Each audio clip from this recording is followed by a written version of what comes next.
Hi, this is Claire from the Garden Diaries, and I've been reading a lot about seed snails. And I start tons of seeds in my greenhouse using flats, and it takes up a lot of room.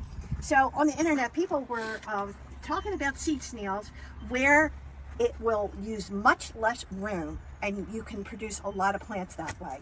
So I'm trying it.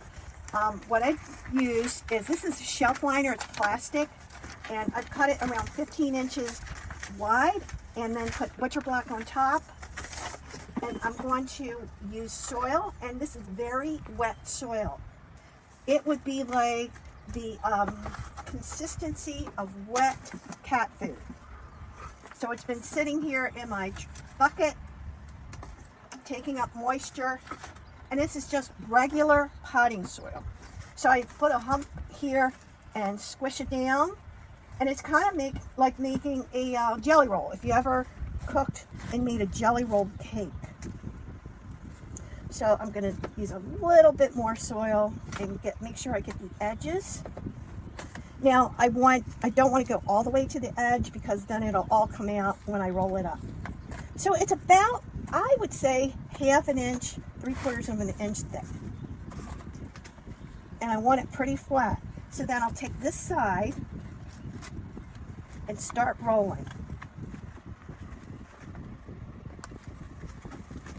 And it does resemble a snail.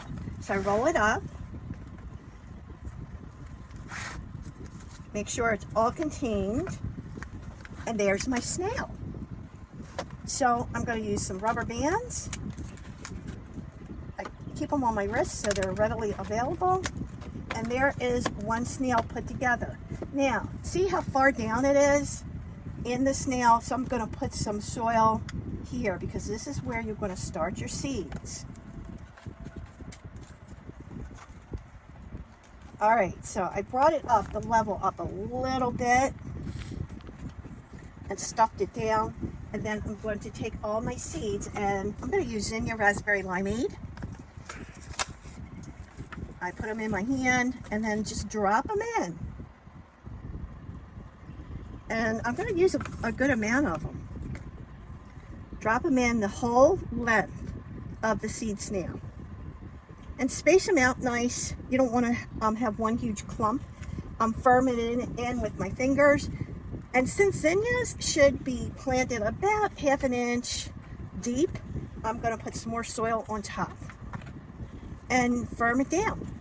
And that's all it is. Now, I see my other seed snails in here, and to water them, I'm just going to bottom water, put water in here, and be sure to label them.